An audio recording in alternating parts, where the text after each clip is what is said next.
माताओं बंधुओं, आज कथा का प्रथम दिवस है और ऐसा असंभव है। पहली बात तो मैं यह बता दूं, जो विद्वान बैठे हो यहाँ रामचरितमानस के यदि कोई, ऐसा असंभव है कि 9 दिन में क्या 9 महीने में भी राम कथा को कोई पूर्ण कर सके या किसी भी कथा को कोई पूर्ण कर सके। तो इसलिए ऐसा मत विचार करके बैठिएगा। तीर्थराज प्रयाग की गोद में बैठकर हम और आप कथा श्रवण कर रहे हैं। तीर्थराज प्रयाग को भी महादेव का ही स्वरूप कहा जाता है। और एक बात सदैव याद रखिएगा, राम कथा सुनने का अधिकारी कौन है, आज हम लोग यहीं से प्रारंभ करेंगे। और राम कथा सुनने के लिए क्या आवश्यक है। पहले राम कथा सुनने के लिए सबसे परम आवश्यक चीज है आपके हृदय में श्रद्धा और विश्वास का संबंध होना। यदि श्रद्धा और विश्वास नहीं है तो आप राम कथा के अधिकारी नहीं हैं। राम कथा आपके लिए नहीं बनी। और दूसरी बात, कोई भी काम आपके मन में नहीं रहना चाहिए, चाहे वो कामना हो या कामिनी हो। दोनों प्रकार के काम हृदय में रहेंगे तो आप राम कथा के अधिकारी नहीं कहलाएंगे। इसलिए आज माताओं बंधुओं, हम लोग सूक्ष्म समय में केवल श्रद्धा और विश्वास के बीच में संबंध स्थापित करेंगे, जिससे कल से हम लोग राम कथा प्रारंभ कर पाए। तो ये श्रद्धा और विश्वास कौन है? ये श्रद्धा और विश्वास और कोई नहीं। श्रद्धा है माता पार्वती और विश्वास स्वरूप है हमारे महादेव भगवान। भवानी शंकरौ वंदे श्रद्धा विश्वास रूपिणौ। हमारी माता पार्वती को श्रद्धा की स्वरूपा कहा गया है और महादेव विश्वास के स्वरूप है। किंतु एक बात सदैव याद रखिएगा, श्रद्धा और विश्वास का संबंध होना इतना आसान नहीं है, बड़ी कठिनाई से स्थापित होता है और हुआ भी। आज हम लोग यहीं से कथा प्रारंभ करेंगे। नावान्य पारायण पे भी मैं सुन रहा था, यही पाठ चल रहा है, हमारे विद्वान लोग कर रहे थे। ध्यान दीजिएगा, माता सती ने देह का त्याग कर दिया अपने पिता दक्ष के यज्ञ में जाकर के, और दक्ष प्रजापति के यज्ञ में जाके जब माता सती ने देह का त्याग किया, तत्पश्चात माता पार्वती का जन्म हुआ। यहीं से हम लोग आज कुछ सूक्ष्म चर्चा करेंगे। ध्यान दीजिए, क्या कारण था कि माता पार्वती का जन्म हुआ और क्या कारण था कि हिमालय जी के यहाँ ही हुआ। अरे कहीं और हो जाते, कोई और माता पिता बन जाते, क्या आवश्यक था कि हिमालय के यहाँ जाके हो। देखिए, माता सती जो दक्ष के यहाँ जन्म ली थी, और दक्ष का अर्थ होता है कुशल, इंटेलिजेंट, विद्वान, दक्ष, निपुण, दक्ष।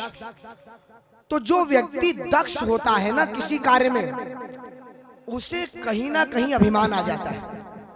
माता सती के साथ भी क्या हुआ कि दक्ष की बेटी थी तो पिता का ये गुण अंदर आ गया।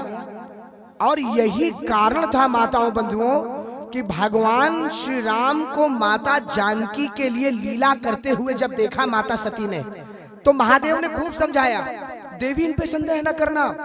अरे देवी, ये हमारे वही प्रभु हैं, ये केवल लीला के लिए रो रहे हैं। लेकिन माता सती बुद्धि लगाने लग गई, तर्क लगाने लग गई। अरे ऐसा कैसे हो सकता है, मनुष्य है तो अगर परमात्मा होते तो आंख बंद करके नहीं ढूंढ लेते, ऐसा सोचने लग गई। और वही संदेह उनके अंदर उत्पन्न हो गया।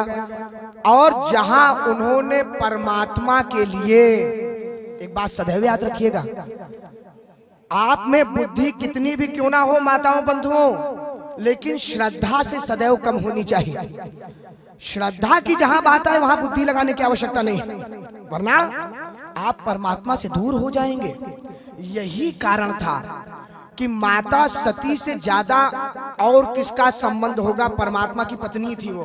पति पत्नी से ज्यादा और प्रगाढ़ संबंध क्या होता है, किंतु फिर भी अलग हो गई, दूर कर दिया, क्योंकि जहां श्रद्धा लगानी थी वहां बुद्धि लगा बैठी।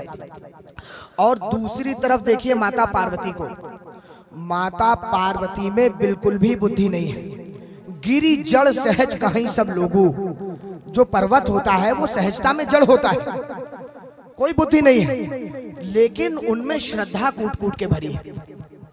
अभी आगे अब चर्चा करेंगे कितनी श्रद्धा कूट कूट के भरी। यही कारण था माताओं बंधुओं कि वो परमात्मा से इतनी दूर होने के बावजूद भी परमात्मा की प्राप्ति कर गई। यही दर्शन कराना था प्रभु को, इसलिए गोस्वामी जी लिखते हैं कि ते ही कारण, और कोई कारण नहीं था हिमाचल के यहाँ जाने का, यही दर्शन कराना था प्रभु को कि श्रद्धा महत्वपूर्ण है, बुद्धि नहीं। ते ही कारण हिमगिरी ग्रह जाई और जन्मी पार्वती तनु पाई, जब ते उमा शैल ग्रह जाई सकल सिद्धि संपत्ति तह छाई, और जहाँ तह मुनिन स्वाश्रम कीन्हे। माताओं बंधुओं संत आने लग गए, विद्वान महात्मा आके रहने लग गए। अरे संत दुष्टों के बीच में थोड़ी रहेंगे, संत तो वहीं रहेंगे जहाँ पे भक्ति होगी, जहाँ श्रद्धा होगी।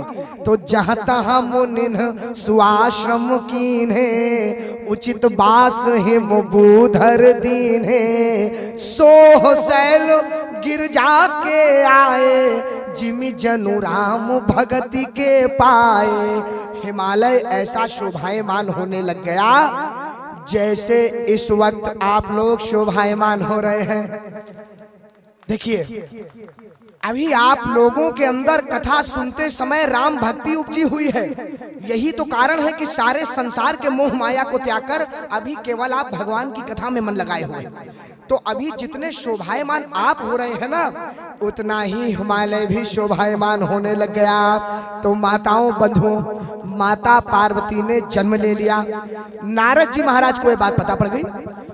तो नारद जी महाराज की एक बात आपको बताऊं माताओं बंधुओं, नारद जी महाराज को आप देख करके ये पता नहीं लगा पाएंगे कि नारद जी महाराज वास्तविकता में हैं किस पार्टी में, माने किसकी तरफ हैं, राक्षसों की तरफ हैं कि देवताओं की तरफ हैं। क्योंकि वो कंस के यहाँ भी उतने ही आनंद से जाते हैं, आप लोगों ने कथा सुनी होगी, जितना नारायण के यहाँ जाते हैं। राक्षसों से भी उतने ही प्रेम से मिलते हैं जितना देवताओं से मिलते हैं। तो नारद जी फिर किस पार्टी में है? नारद जी किसी पार्टी में नहीं। नारद जी का एक ही काम है, जैसे संत महात्मा होते हैं ना, तो संत महात्माओं से आप पूछे, अरे भाई चाहे कोई बीजेपी वाला है, चाहे कोई कांग्रेस वाला है, चाहे कोई सपा है, चाहे बसपा है, स्वामी जी के आश्रम में कोई भी आ जाए तो ये थोड़ी कहेंगे कि आप मत आइए, क्योंकि संत किसी पार्टी से नहीं होते। संत का केवल एक काम होता है, जीवात्मा को परमात्मा से मिलाना, बस। और यही नारद जी का भी काम है। नारद जी भी कुछ नहीं करते, वो जीवात्मा को केवल परमात्मा से मिला देते हैं। यही कारण था माताओं बंधुओं कि माता पार्वती के जन्म के बाद किसी ने बोला नहीं कि नारद जी आइए हमारे यहाँ, और नारद जी पहुंच गए। समाचार नारद जब पाए तो कौतुक ही गिर गे सिधाए। मजाक में ही चले गए, कौतुक में ही चले गए।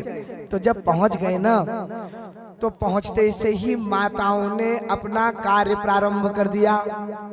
माताओं की क्या आदत है? माताओं, भैया लोग जानते होंगे, माताओं की आदत केवल एक है, संत महात्मा मिल जाएं, बाबा जी मिल जाएं, पंडित जी मिल जाएं, तो उनको कोई रामायण भागवत गीता से मतलब नहीं।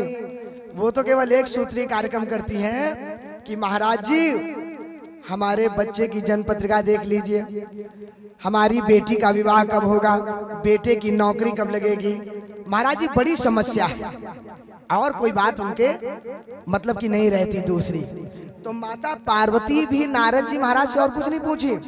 जैसे ही नारद जी पहुंचे ना, माता पार्वती ने हाथ कर दिया, माता मैना ने हाथ कर दिया आगे माता पार्वती का, और एक ही प्रश्न किया कि प्रभु त्रिकालज्ञ सर्वज्ञ तुम, गति सर्वत्र तुम्हारी, कहु सुता के दोष गुण मुनिवर हृदय विचारी। आप तो सब जानते हैं मुनिवर, हमारी कन्या के दोष और गुण कुछ बता दीजिए, कुछ तो बता दीजिए, भविष्य बता दीजिए क्या होगा हमारी कन्या का। तो देखिए पहले दोष पूछे फिर गुण पूछे। पहले दोष पूछा माता मैना ने, फिर गुण